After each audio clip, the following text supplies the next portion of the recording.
Merci de regarder Gabon 24. Bienvenue à ce plateau spécial consacré à la place du numérique dans le développement en Afrique. Et nous recevons pour vous sur ce plateau Karim Sy, président de Digital Africa, homme d'affaires franco-malien. On garde les autres nationalités. Merci d'être sur ce plateau. Soyez le bienvenu. Merci Blanche pour l'invitation. Avec vous, on va parler du numérique en Afrique, mais également en France, ce pays que vous connaissez. Mais déjà, pour commencer, présentez-nous un peu Digital Africa, qui est aujourd'hui votre affaire principale, entre autres. On va parler de vos autres casquettes tout à l'heure. En fait, Digital Africa est un prolongement de l'engagement que j'avais eu dans le Conseil présidentiel pour l'Afrique auprès du président Emmanuel Macron. Vous savez que dans le discours qu'il avait donné pour cristalliser un peu la lettre, on va dire, le cadre de l'intervention française, ou en tout cas les échanges entre la France et l'Afrique à Ouaga en 2017, il fait une annonce pour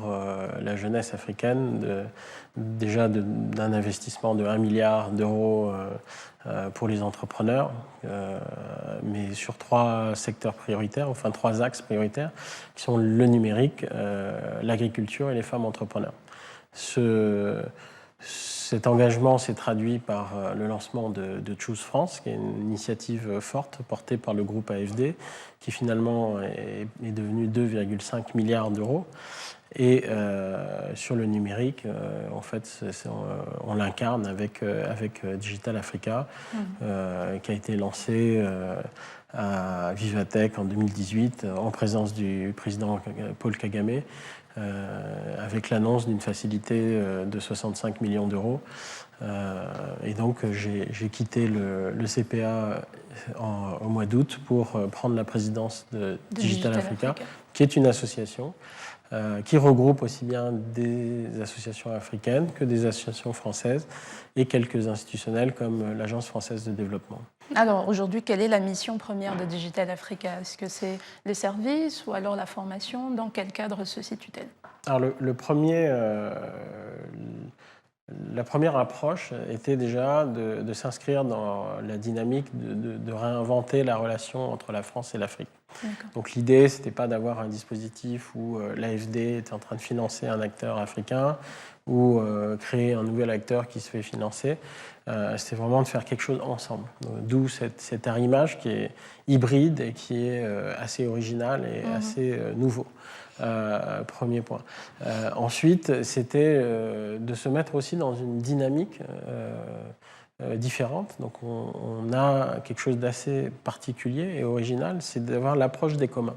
L'approche des communs, c'est quoi? C'est déjà de se dire qu'on a la conviction qu'aujourd'hui, personne ne peut avoir la prétention de dire qu'il a toutes les solutions, un, pour le monde de demain qui est en train de se dessiner, et deux, face à tous les défis auxquels on est confronté, et particulièrement en Afrique.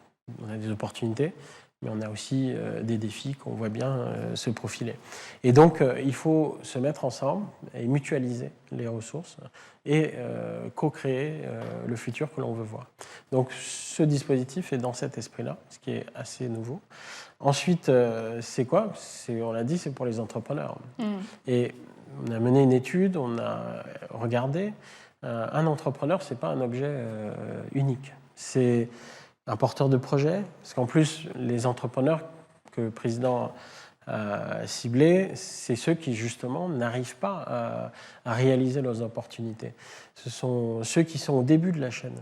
Et ce qu'on a pu constater, c'est que des investissements, il n'y en avait qu'à partir de 1 million d'euros, voire plus, très difficilement 500 000 euros. Et donc, si on descendait, en fait, on ne trouvait rien. Ce qui veut dire que quelqu'un qui a son idée projet, qui doit la consolider, qui doit la structurer, qui doit monter une équipe, qui doit ensuite développer un prototype, qui doit ensuite aller sur le marché, retravailler son prototype et consolider son projet, bien identifier ses clients et ensuite passer à l'échelle, c'est tout un parcours de combattant, c'est le parcours entrepreneurial. Et ce parcours-là, en fait, est long. Il a des besoins qui changent dans ce parcours. Et ce qu'on a constaté, c'est qu'en fait, il y a une vingtaine d'acteurs en fait, qui viennent interagir dans ce processus pour lui permettre Et donc Digital réaliser Africa son... serait une Et sorte donc, de plateforme qui réunit tous ces... Digital Africa a l'ambition effectivement d'être une plateforme qui permette de réunir ces acteurs-là dans une logique bienveillante pour l'entrepreneur, pour leur permettre d'être en lien et justement de lui permettre de passer de l'idée au succès. Alors, une posture d'accompagnateur qui vous colle. Déjà depuis 2010, vous avez fondé l'organisation à but non lucratif Jocolabs, qui opère aujourd'hui dans 8 pays sur le continent, ou alors dans 8 pays dans le monde. Dites-nous un peu plus sur... En fait, Jocolab, déjà, Joko en Wolof, c'est le lien. Donc, depuis ce temps, c'est le lien, la communication. Je suis convaincu qu'aujourd'hui, en fait, dans les démarches d'innovation, c'est ce qu'on appelle l'innovation ouverte. Ça appelle en fait à réunir autour de la table différents acteurs de l'écosystème, justement, pour trouver les solutions. On est trop souvent dans des approches en silo. Il faut aujourd'hui s'ouvrir pour pouvoir faire. Et donc, Jocolab, c'est le lieu où ce lien peut se créer pour les entrepreneurs. Ce qui fait qu'on a un Jocolab, on a par exemple au Sénégal la Société Générale qui a installé son lab d'innovation chez nous. Jocolab ici est un peu comme un outil d'accès. Jocolab, c'est un lieu très concret, physique, dans lequel un entrepreneur peut venir. C'est ouvert à tous. On a un prix qui est défiant toute concurrence, puisque l'objectif n'est pas de faire de l'argent. On ne veut pas être non plus dans le don. On va être dans une démarche où la personne va contribuer, même si sa contribution ne permet pas de couvrir les frais. Il faut savoir qu'on est autofinancé. Donc l'idée, c'est que chacun puisse faire selon ce qu'il peut apporter. Et donc on retrouve d'ailleurs les ressorts que j'évoquais tout à l'heure, c'est-à-dire comment est-ce qu'on mutualise. Il y en a qui ont plus, comment est-ce qu'ils mettent pour d'autres. Et je pense que ça, fondamentalement, ça fait appel à nos valeurs africaines de communauté où on avance en commun.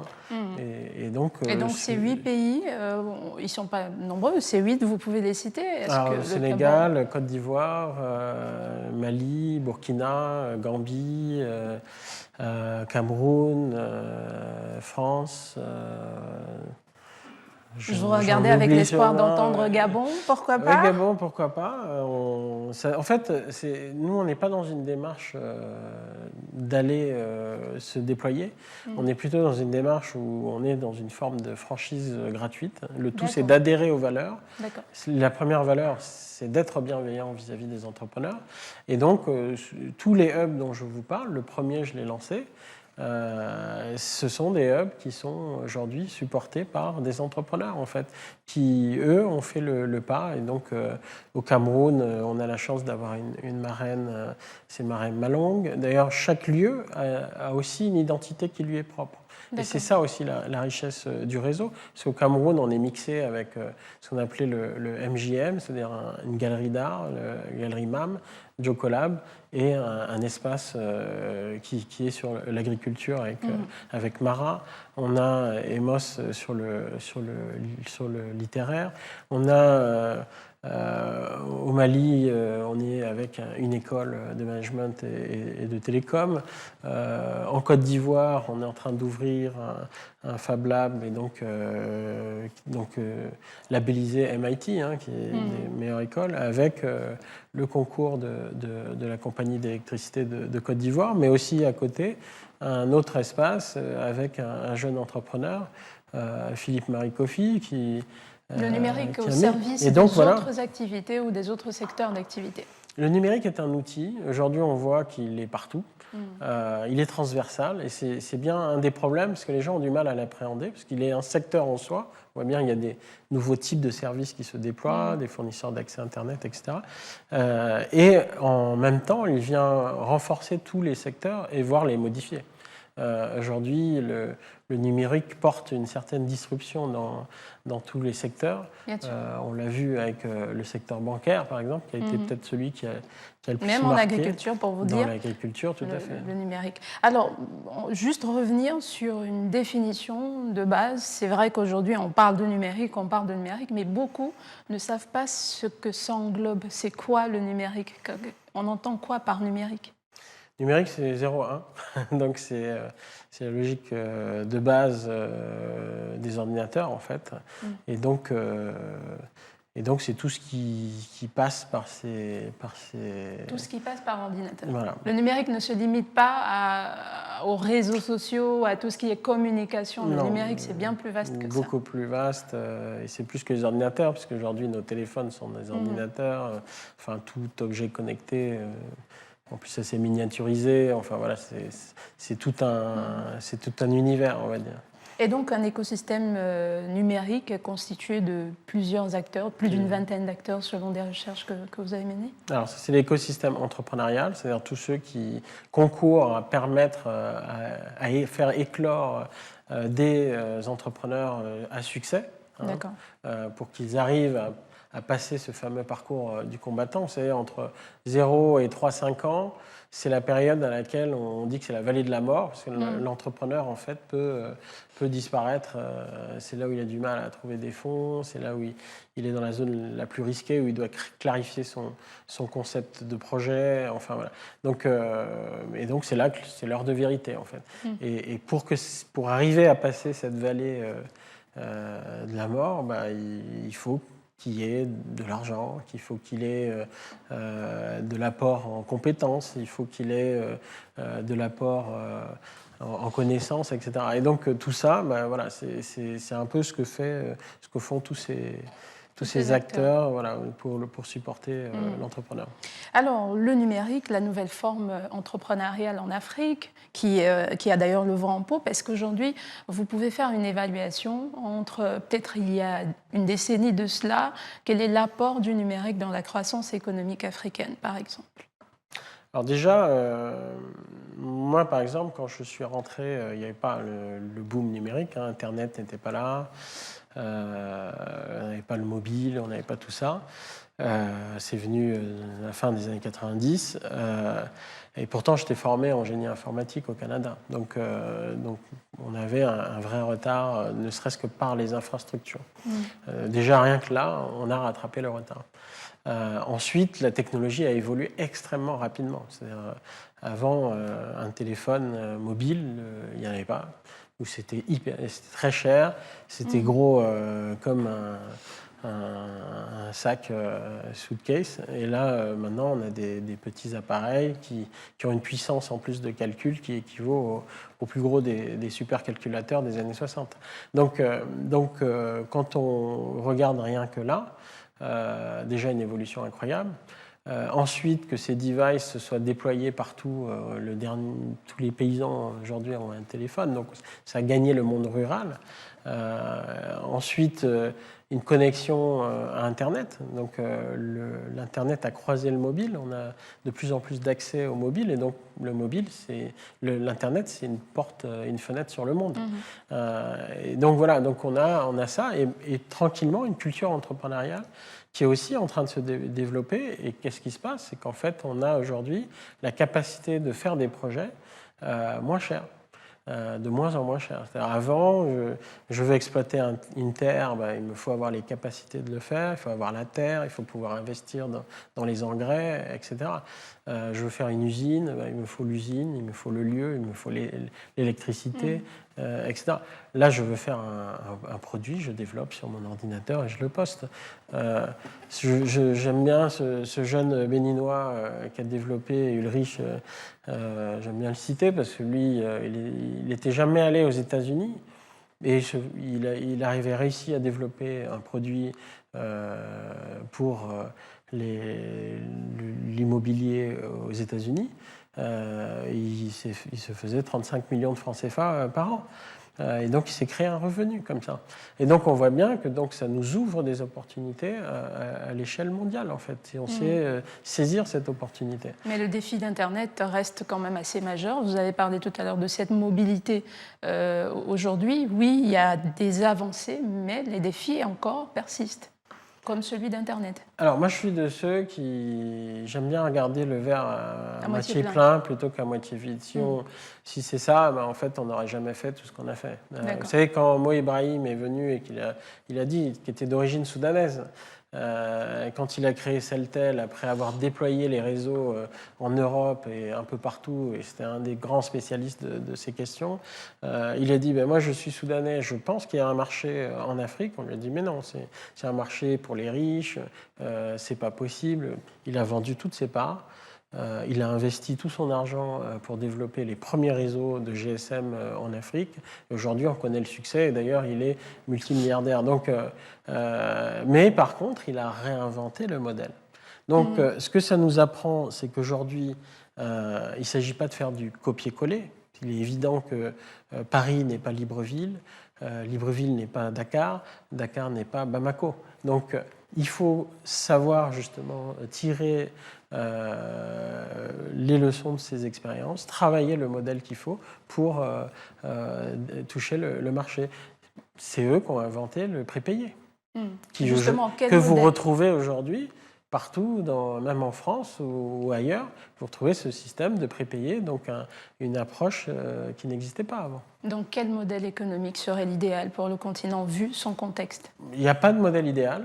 Ce qu'on sait, c'est qu'il y a un modèle qu'on appelle la base de la pyramide, c'est-à-dire, en fait, en gros, comment adresser un marché où les gens sont pauvres.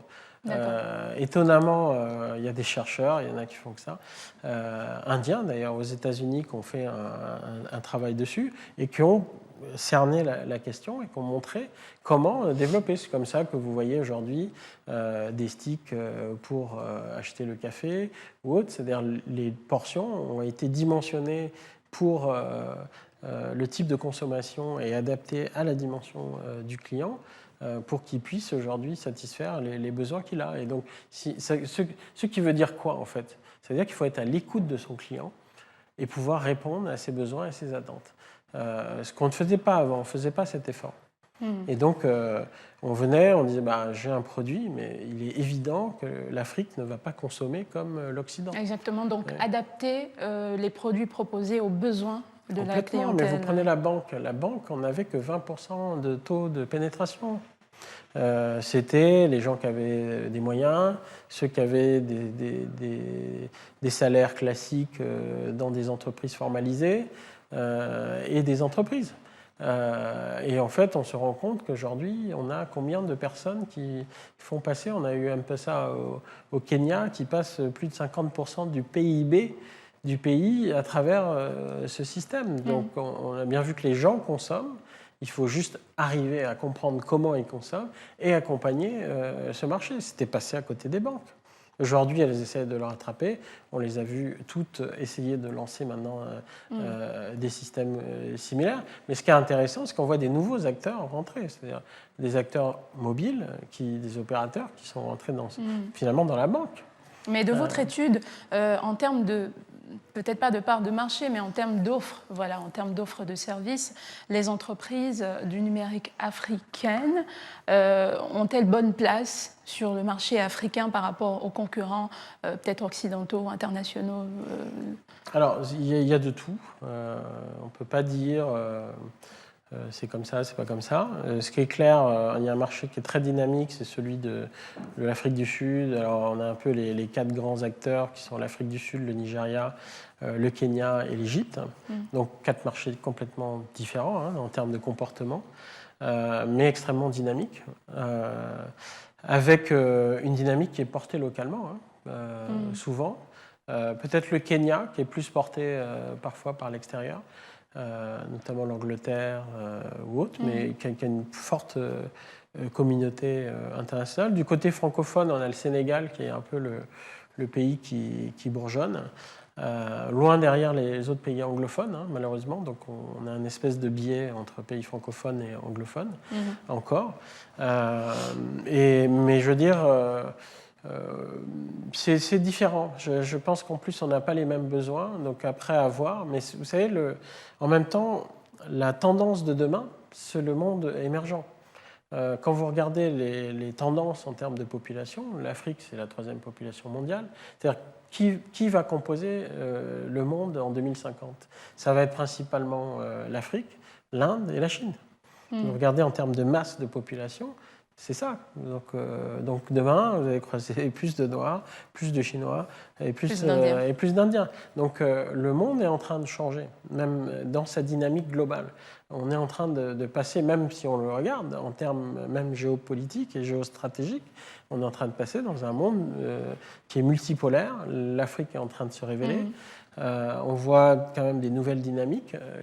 Et parlant de changement du monde, est-ce que vous avez l'impression que c'est le numérique qui suit le changement du monde ou c'est le monde qui s'arrime au changement et à l'évolution du numérique? Je pense qu'il y a eu le numérique est un des moteurs, très clairement. Après, il y a la financiarisation du monde, sa globalisation, dans le sens financier aussi, qui a créé toute une dynamique qui a porté. Le numérique a eu un effet incroyable puisqu'il a complètement reconstitué les économies.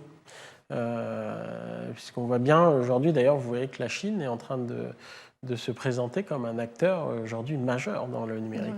Alors qu'on ne comptait pas avec la Chine hier. Je veux dire, aujourd'hui, on a deux mastodontes, c'est les États-Unis et la Chine, au niveau mondial. Même l'Europe, aujourd'hui, a du mal à se définir dans ce schéma.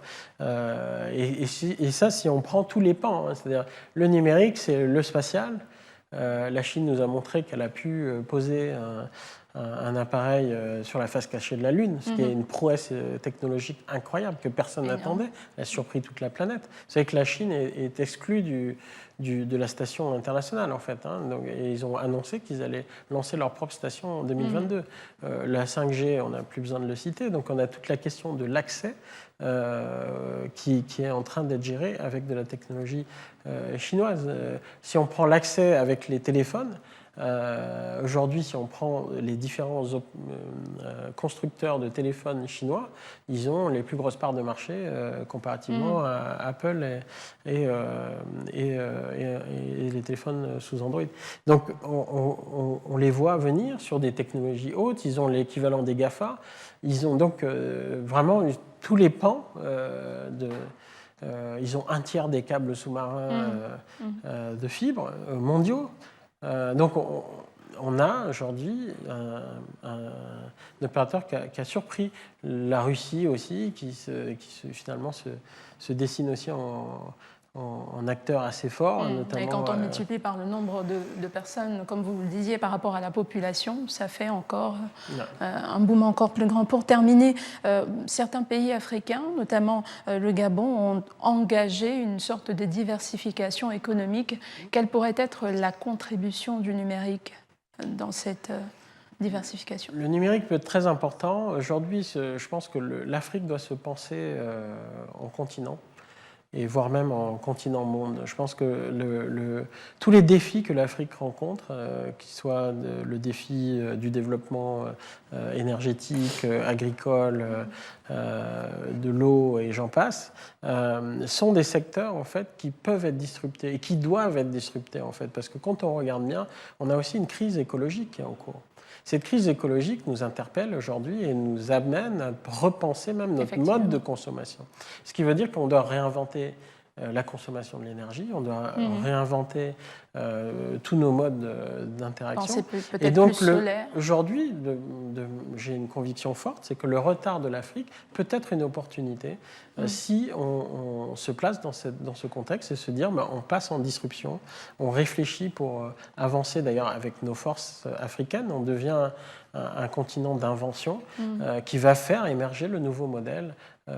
Pas de manière isolée, pour cette fameuse troisième voie qu'on attend, pas de manière isolée, mais aussi avec l'aide de ceux qui voudront bien, et voire même l'aide de nos diasporas, qui aujourd'hui sont dans tous les centres de recherche dans le monde.